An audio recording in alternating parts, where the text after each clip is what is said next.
Hello all, today topic is about fruits. పొద్దున్నే fruits తినొచ్చా లేదా అని చాలామందికి డౌట్ వస్తుంది కదా.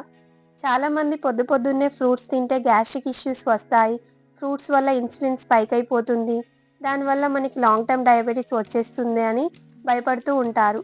ఇది ఎంతవరకు నిజమో డీటెయిల్గా ఎక్స్ప్లెయిన్ చేస్తారండి.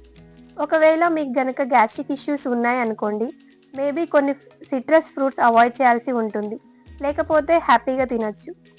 ఎందుకంటే ఫ్రూట్స్లో మనకు కావాల్సినంత ఫైబర్, విటమిన్స్, మినరల్స్ పుష్కలంగా దొరుకుతాయి. మార్నింగ్ బ్రేక్ఫాస్ట్లో ఒక 100 to 200 grams of fruits add చేయగలిగితే అది మీ డైజెషన్ ప్రాసెస్ని స్లో డౌన్ చేసి ఎక్కువసేపు ఆకలి వేయకుండా చేస్తుంది, అది కూడా ఫైబర్ వల్ల. సరే, మరి డయాబెటీస్ ఉన్న వాళ్ళ సంగతి ఏంటి అంటారా? Most fruits are diabetic friendly. Simple, fibre వల్లే. ర్యాపిడ్ గ్లూకోజ్ స్పైక్ లేకుండా చేస్తుంది. సరే, మరి కొన్ని ఫ్రూట్స్లో ఫైబర్ తక్కువ ఉంటుంది కదా, మరి అప్పుడు ఏం చేయాలి అంటారా?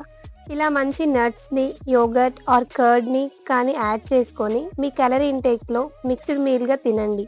That will take care of your sugar release. మనలో మన మాట. మీరు రెగ్యులర్గా వర్కౌట్ చేస్తే అసలు షుగర్ స్పైక్ గురించి దిగులు పడాల్సిన అవసరమే లేదు కదా. ఫ్రూట్స్లో ఉండే ఫ్రక్టోస్ వల్ల ఫ్యాటీ లివర్ వచ్చే ఛాన్సెస్ ఉంటుంది, కరెక్టే. కానీ ఇప్పుడు షుగరీ డ్రింక్స్లో ఉండే హై ఫ్రక్టోస్ కార్న్ సిరప్ని పడి తాగి లావు ఎక్కితే అప్పుడు ఫ్యాటీ లివర్ వచ్చే ఛాన్సెస్ ఉంటుంది. అంతే తప్ప ఫ్రూట్స్లో మనకి వచ్చే ఫ్రక్టోస్ చాలా తక్కువ. సో ఫ్రూట్స్ తినడం వల్ల ఫ్యాటీ లివర్ వచ్చే ఛాన్సెస్ ఉంటుందేమో అని చెప్పి భయపడాల్సిన అవసరం లేదు.